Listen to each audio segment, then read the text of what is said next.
दोस्तों, एक बार महात्मा बुद्ध का एक शिष्य, जो महात्मा बुद्ध का बहुत प्रिय शिष्य था, एक दिन उसने महात्मा बुद्ध से कहा कि आप कब तक इस स्थान पर बैठकर तपस्या करेंगे। आज आप टहलने जाएं। आज मैं आपकी जगह पर बैठता हूँ। अगर आप मुझे अनुमति दे दे तो। फिर महात्मा बुद्ध ने अपने शिष्य से कहा, ठीक है, मैं टहलने जाता हूँ, लेकिन एक बात का ध्यान रखना कि जो कोई भी यहाँ दर्शन करने के लिए आता है, वह जो कुछ भी मांगता है उसे मिलता है। मेरी एक शर्त है तुमसे कि तुम कुछ नहीं कहोगे और न ही तुम कुछ करोगे, बस अपनी तपस्या में लीन रहोगे, क्योंकि मैंने सभी लोगों के लिए कुछ योजनाएं बना रखी है। मैं सभी का ख्याल रखता हूँ। ऐसा बोलकर गौतम बुद्ध वहाँ से चले गए और शिष्य वहाँ अपनी तपस्या में लीन हो गया। कुछ भक्त आए और चले गए। कुछ समय बाद एक व्यापारी वहाँ आया। वहाँ उसने उस शिष्य को बुद्ध के स्थान पर बैठे देखा। फिर व्यापारी ने उसे प्रणाम किया और जैसे ही व्यापारी वापस जाने के लिए मुड़ा, उसके जेब से कुछ रुपए वहीं गिर गए। लेकिन व्यापारी ने ध्यान नहीं दिया और वहां से चला गया। व्यापारी के जाने के बाद एक गरीब व्यक्ति वहां आया। उसने महात्मा बुद्ध के शिष्य को प्रणाम किया और विनती करना शुरू कर दिया। गरीब आदमी ने कहा, मैं एक गरीब व्यक्ति हूँ, कृपया मुझे कोई ऐसा तरीका बताएं जिससे मुझे कुछ पैसे मिल सके और कुछ खाने को मिल सके। इतना कहने के बाद जैसे ही वह व्यक्ति पीछे मुड़ा, उसका ध्यान गिरे हुए पैसे पर पड़ा। उसने पैसे उठाए और महात्मा बुद्ध को धन्यवाद दिया। गरीब व्यक्ति वहां से खुश होकर चला गया। ये सब घटनाएं शिष्य देख रहा था, लेकिन शर्त के अनुसार उसने कुछ नहीं कहा। और उस बेचारे के जाने के बाद एक नाविक वहां आता है। वह महात्मा बुद्ध के शिष्य को प्रणाम करता है और उससे विनती करता है कि प्रभु, मैं अपनी समुद्री यात्रा पर 15 दिनों के लिए जा रहा हूँ। मैं आपसे निवेदन करता हूँ कि मेरी यात्रा सफल हो।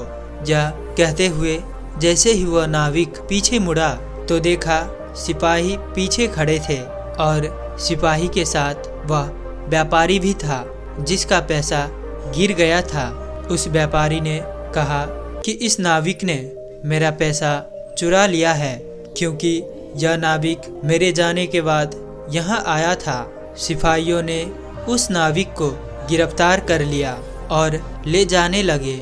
नाविक ने बार बार मना करने पर भी सिपाहियों ने उसे नहीं छोड़ा और अपने साथ ले जाने लगे।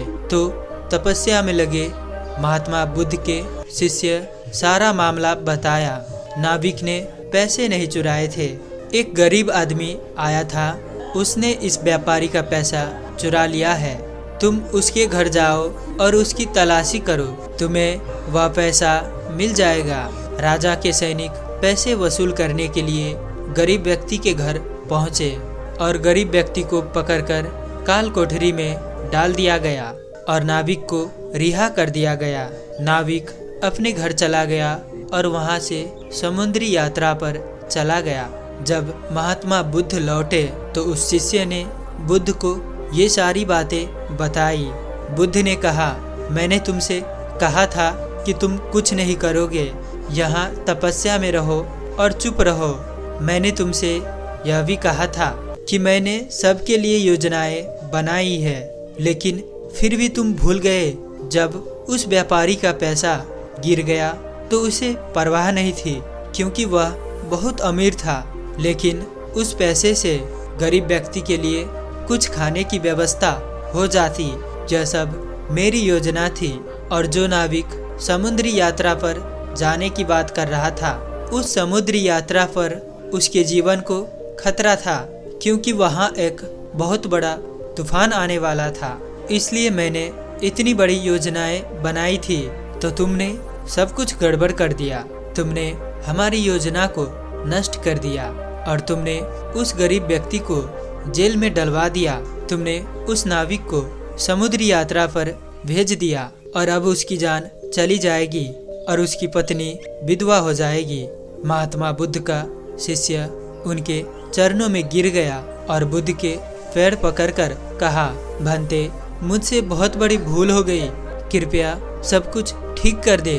महात्मा बुद्ध ने कहा कि अब यह सब हो गया है, अब इसे रोकना असंभव है। दोस्तों, इस कहानी का सार यह है कि भगवान ने सभी के लिए कुछ न कुछ योजनाएं बनाई है, इसलिए आपको हमेशा अपना आत्मविश्वास बनाए रखना है, क्योंकि हमें तो यह जरूर पता होगा कि भगवान के घर में देर है परंतु अंधेर नहीं। दोस्तों, इस कहानी के जरिए आपको मैं ये बताना चाहूँगा कि हम अक्सर किसी के मामले में अपना बेतुकी फालतू का सलाह देने लगते हैं। यदि हम ईश्वर के बनाए विधान को नहीं समझे, हम उस पर कुछ भी अपना राय और न्याय करने लगते हैं, तो हम कई बार गलती कर देते हैं और उस गलती के कारण हमें उसका नकारात्मक परिणाम भोगना पड़ता है और बाद में पछतावे के अलावा और कुछ नहीं बचता है, क्योंकि जो बीत जाता है, जो गुजर जाता है, उसे हम बदल नहीं सकते।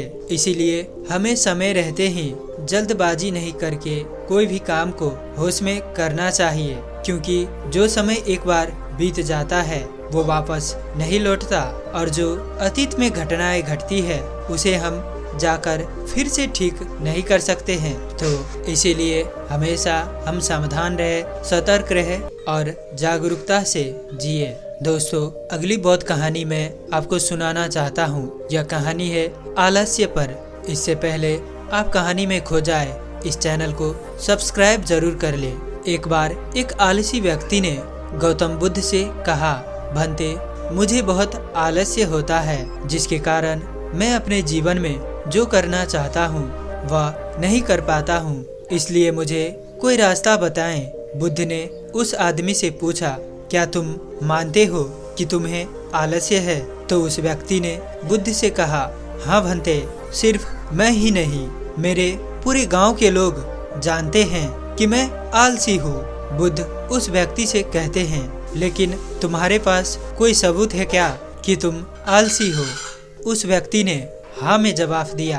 फिर गौतम बुद्ध उस व्यक्ति से पूछते हैं, तुम्हारे पास इसका कोई प्रमाण है क्या? व्यक्ति बोलता है, भंते, मुझे पता है कि व्यायाम मेरे स्वास्थ्य के लिए अच्छा है, लेकिन मैं व्यायाम भी नहीं कर सकता क्योंकि मेरा आलस्य सुबह जल्दी उठने ही नहीं देता।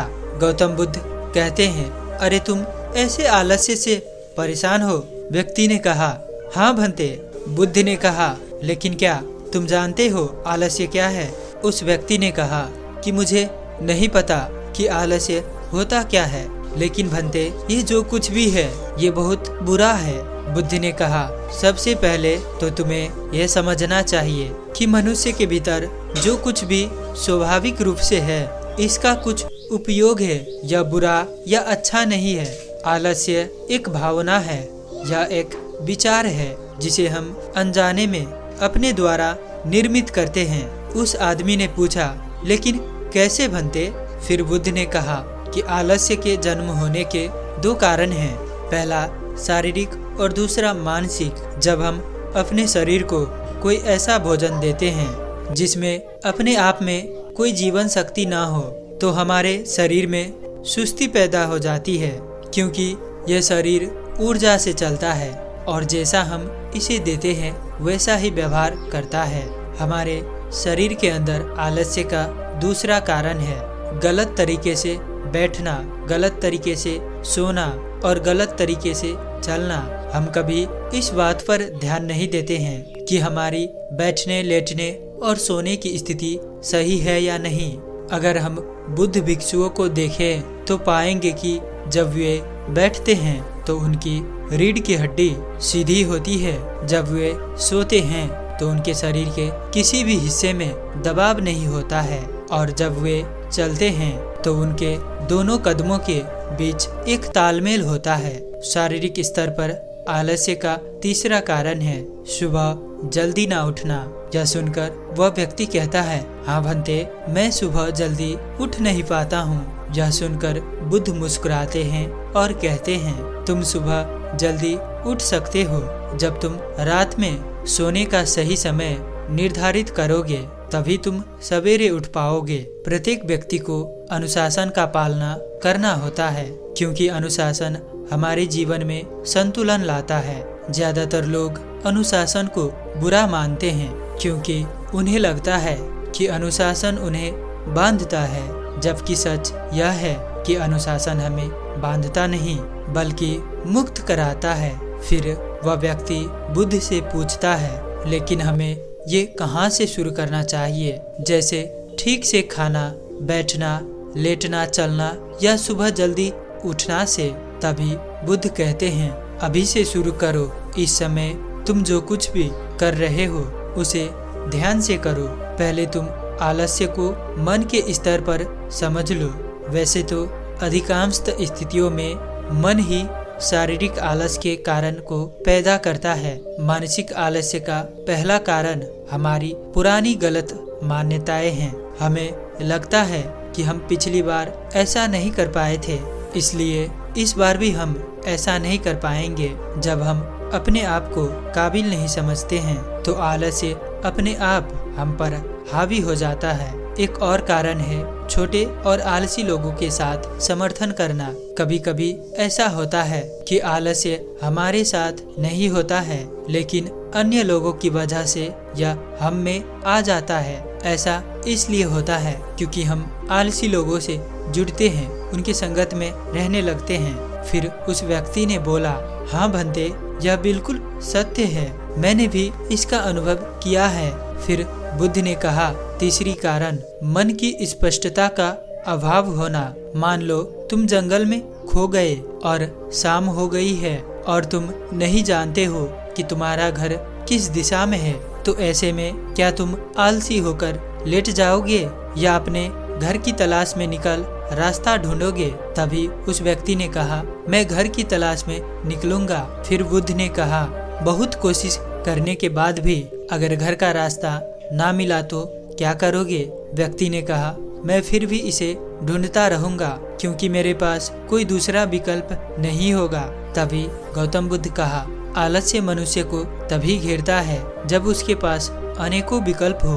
अगर किसी के पास एक ही विकल्प है तो उसका दिमाग पूरी तरह से खाली रहेगा। यदि तुम व्यायाम करने में सक्षम नहीं हो तो यह तुम्हारी मन की स्पष्टता की कमी के कारण है। तुम भविष्य में होने वाली बीमारियों को नहीं देख पा रहे हो।